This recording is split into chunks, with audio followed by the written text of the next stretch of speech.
आज हम शुरू करने वाले हैं एक ब्रांड न्यू एनिमे को, जिसका नाम है साकामोटो डेज, जिसे हाल ही में नेटफ्लिक्स पर रिलीज किया गया है। तो चलिए जानते हैं इसकी कहानी को एपिसोड नंबर 1 के साथ। कहानी की शुरुआत में हम एक हिटमैन को देखते हैं। हिटमैन उन लोगों को कहा जाता है जिनका काम किसी का खून करना होता है, और इस आदमी का नाम साकामोटो है। साकामोटो के सामने कई सारे लोग आते हैं जिन्हें वो एक एक करके मारने लगता है, और इस काम में उसे बिल्कुल भी परेशानी नहीं हो रही थी। वो इन सभी लोगों को बुरी तरह से मार देता है, और हमें बताया जाता है कि कुछ समय पहले एक लेजेंडरी हिटमैन हुआ करता था जिसका नाम था साकामोटो तारो। हर गैंगस्टर उसके नाम से डरता था और हर हिटमैन उसके जैसा बनना चाहता था। लेकिन एक दिन उसे एक लड़की से प्यार हो गया और उसने अपना हिटमैन वाला काम छोड़ दिया, और उसने उस लड़की से शादी कर ली और उनको एक बेटी भी हुई, और वो काफी मोटा हो चुका है और अपनी छोटी सी दुकान पर काम करता है। एक दिन एक लड़का साकामोटो को ढूंढते हुए उसके स्टोर तक आ जाता है। इधर साकामोटो एक बच्चे को निशाना लगाते हुए देख रहा था जो बार बार उनकी दुकान पर आता है। अचानक ही इस बच्चे के बैग से इंक की बोतल गिर जाती है, जिससे एक आदमी की सफेद पैंट गंदी हो जाती है। ये देख उस आदमी को गुस्सा आता है और वो उस बच्चे को उठा लेता है। वो उस बच्चे को मुक्का मारने वाला था, लेकिन साकामोटो उसका हाथ पकड़ लेता है और फिर अपनी पेंसिल उसकी गर्दन में घुसाकर उसे जान से मार देता है। असल में वो उसे मारता नहीं है, बस ऐसा करने का सोचता है, और वो आदमी दुकान से बाहर चला जाता है। ये सब उस लड़के ने भी देख लिया था जो साकामोटो को ढूंढते हुए यहाँ आया था। वो जानता है कि साकामोटो उस आदमी को पेंसिल से मारने की सोच रहा था। असल में ये लड़का भी एक हिटमैन है और इसका नाम शिन है। इसे साइकिक भी कहा जाता है क्योंकि ये लोगों का दिमाग पढ़ सकता है। साकामोटो अब इसे एक थप्पड़ मारने का सोचता है, जो देख शिन डर जाता है और बोलता है कि मैं शिन हूँ और मैं आपके अंडर काम किया करता था। ये दोनों अब बाहर जाकर बैठ जाते हैं और शिन कहता है कि यानी कि सच में आप एक छोटी सी दुकान पर काम करने लगे हो। शिन चाहता था कि साकामोटो अपने पुराने काम में वापस लौट जाए। साकामोटो अपने मन में कहता है कि मेरे हिटमैन वाले दिन खत्म हो गए हैं। जो सुन शिन बोलता है कि आप लेजेंडरी हिटमैन हुआ करते थे, हर गैंगस्टर आपसे डरता था, आखिर साकामोटो वो सब कैसे छोड़ सकता है। साकामोटो उसकी बात का कोई जवाब नहीं देता और अपने नूडल्स खाने लगता है। शिन कहता है कि अब वो कितना मोटा हो गया है, उसे पहचान पाना भी मुश्किल है। इतना कह के वो अपनी सिगरेट जलाने लगता है, लेकिन साकामोटो बिजली की तेजी से उसकी सिगरेट काट देता है क्योंकि यहाँ नो स्मोकिंग का बोर्ड लगा हुआ था। साकामोटो की स्पीड देख शिन समझ जाता है कि भले ही ये मोटा हो गया है लेकिन अब भी उतना ही खतरनाक है और वो चाहे तो शिन को भी मार सकता है। तभी एक डिलीवरी वाला साकामोटो का कुछ सामान लेकर आता है और उसे साकामोटो की हेल्प भी चाहिए थी। जो सुन शिन को लगता है कि शायद साकामोटो अब भी हिटमैन वाला काम करता है और एक आम आदमी होने का दिखावा करता है, लेकिन ऐसा कुछ भी नहीं था। डिलीवरी मैन को अपना पेड़ काटने में साकामोटो की हेल्प चाहिए थी। साकामोटो टाउन के लोगों की छोटे मोटे काम में मदद करता रहता था और बच्चों से लेकर बूढ़ों तक सब उसे पसंद करते थे। इतने बड़े हिटमैन को ऐसे पिद्दी काम करते देख शिन को गुस्सा आता है और कहता है कि उसकी नजर में साकामोटो की रिस्पेक्ट कम हो गई है। इसके बाद शिन अपनी कार में जाके बैठ जाता है और सोचता है कि वो पूरे 5 साल बाद साकामोटो को देख रहा है, लेकिन वो अब भी कितना कमाल का है। मोटा शरीर होने के बाद भी उसका ऑरा कम नहीं हुआ। काश वो फिर से उसके साथ काम कर पाता। तभी शिन को अपने बॉस का कॉल आता है जो पूछता है कि क्या तुमने साकामोटो को वापस काम पर आने के लिए मना लिया। शिन कहता है कि नहीं, जिस पर उसका बॉस कहता है कि तो फिर उसे मार दो।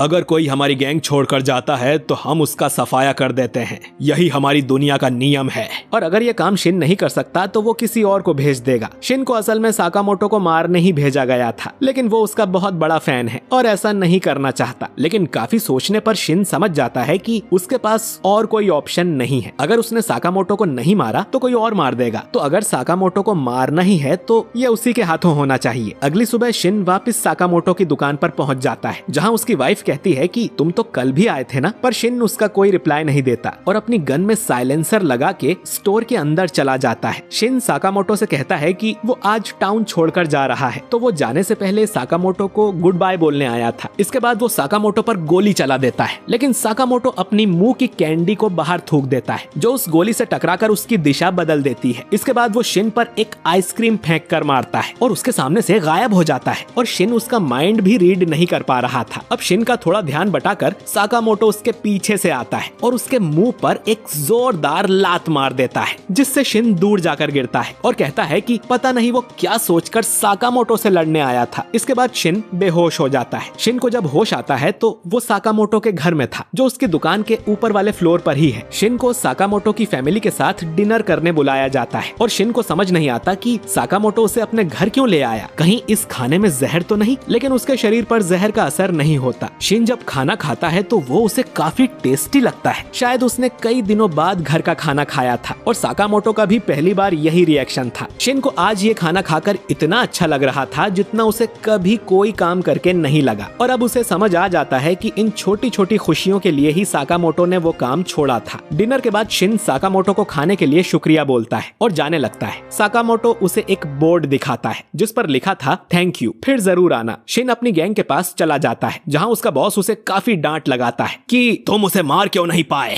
शिन अब अपने बॉस के सामने सिर झुकाकर कहता है कि साकामोटो को जिंदा रहने दो, वो अपने परिवार के साथ बहुत खुश है। ये सुन सभी हंसने लगते हैं। उसका बॉस कहता है कि साकामोटो ने हमारी दुनिया का नियम तोड़ा है और अपनी जिम्मेदारियों को पीठ दिखाई है, तो हमें उसे मारना ही होगा। शिन अब कहता है कि साकामोटो की जगह मैं मर जाता हूँ, लेकिन उन्हें जिंदा छोड़ दो। बॉस कहता है कि ठीक है, तुम मर गए तो हम साकामोटो को छोड़ देंगे। और फिर बॉस मन में कहता है कि कितना बुद्धू है ये, मैं इसकी बात क्यों ही मानूंगा। उसकी मन की बात शिन सुन लेता है और उल्टा उसी पर गन पॉइंट कर देता है, जिसके बाद इनमें लड़ाई हो जाती है। इधर साकामोटो अपनी दुकान में बैठे ये सब सुन रहा था। इसके बाद वो एक बटन दबाता है जिससे हम देखते हैं कि उसकी दुकान में ढेर सारी गन्स छुपी हुई थी। साकामोटो इनमें से बस एक टेजर गन को उठाकर निकल पड़ता है। इधर शिन किसी तरह जिंदा बचा हुआ था क्योंकि वो अपने आसपास के लोगों का माइंड रीड कर सकता है, तो उसे छुपने में काफी आसानी हो रही थी। एक आदमी तो उस पर बजूका ही फायर कर देता है, लेकिन फिर भी शिन बच जाता है। बॉस सभी से कहता है कि उसके करीब जाओगे तो वो तुम्हारा माइंड पढ़ लेगा, तो दूर रहकर ही उसे घेर लो। शिन की गोलियां अब खत्म हो गई थी और 3 लोग उसे घेर लेते हैं। वो शिन को मारने ही वाले थे, लेकिन साकामोटो पीछे से आकर उन्हें टेजर से करंट लगा देता है। साकामोटो को यहाँ देख शिन और उसका बॉस दोनों चौंक जाते हैं। वो लोग अब साकामोटो को मारने उसकी तरफ बढ़ते हैं, लेकिन साकामोटो जो अपने साथ सिर्फ 2 चॉपस्टिक्स लाया था, वो उनसे ही लोगों को मारने लगता है। वो इन चॉपस्टिक्स से चलती हुई गोलियों को भी पकड़ रहा था और वो बिजली की रफ्तार से सभी को मारने लगता है। वो मोटा जरूर था, लेकिन उसमें ताकत बहुत ज्यादा थी। बॉस अपने आदमियों को साथ में उस पर गोलियां चलाने को कहता है, लेकिन साकामोटो उन सब से बचते हुए उनकी बंदूकों को काट देता है और गुंडों के साथ साथ वो उनके बॉस को भी खत्म कर देता है। ये सब देख शिन समझ जाता है कि ये अब भी लेजेंडरी हिटमैन है। वो पूछता है कि उसे पता कैसे चला कि शिन यहाँ पर है। साकामोटो अब बताता है कि जब शिन बेहोश था तब साकामोटो ने उसकी गन में एक ट्रैकर लगा दिया था। शिन अब कहता है कि अपने वादे के मुताबिक वो आज ये टाउन छोड़कर चला जाएगा, लेकिन साकामोटो उसे अपनी दुकान की एक यूनिफॉर्म दे देता है और कहता है कि उसे 1 घंटे के 400 रुपए मिलेंगे और ओवर टाइम के पैसे अलग से। यानी साकामोटो शिन को अपनी दुकान में काम करने का ऑफर दे रहा था, जिसके लिए वो मान जाता है। और अगले दिन से ही शिन भी साकामोटो के साथ उसकी दुकान पर बैठने लगता है। वो देखता है कि रामेन के सारे कप को साकामोटो ही खाली कर रहा था। अपनी माइंड रीड करने की पावर से शिन लोगों को उनका सही सामान दे पा रहा था और साकामोटो की वाइफ और बेटी को भी वो बहुत अच्छा लगता है। वो बच्चा उसे बाहर चल के खेलने को भी बोलता है, लेकिन शिन कहता है कि अभी उसकी शिफ्ट खत्म नहीं हुई है और ये काम उसके पिछले काम से तो कहीं ज्यादा अच्छा है। वो बच्चा पूछता है कि पहले तुम क्या काम करते थे, जिस पर साकामोटो अपने मन में बोलता है कि उसे बताया तो तुम्हें मार डालूंगा। जो सुन शिन कहता है कि पहले वो सफाई का काम करता था और ये एपिसोड यहीं पर खत्म हो जाता है। तो दोस्तों, साकामोटो और शिन की लाइफ में अब क्या खतरा आएगा ये तो हमें अगले एपिसोड में ही पता चलेगा। अगर आप चाहते हैं कि मैं अगला एपिसोड भी एक्सप्लेन करूं तो कमेंट बॉक्स में यस जरूर टाइप करें, और वीडियो अच्छा लगा हो तो इसे लाइक और शेयर भी करें। और अगर आप हमारे चैनल वाई पर एनीमे एक्सप्लेन्ड पर नए हैं तो चैनल को सब्सक्राइब करके बेल आइकन जरूर दबाइए। मैं मिलता हूं आपसे बहुत ही जल्द अगले वीडियो के साथ। शुक्रिया।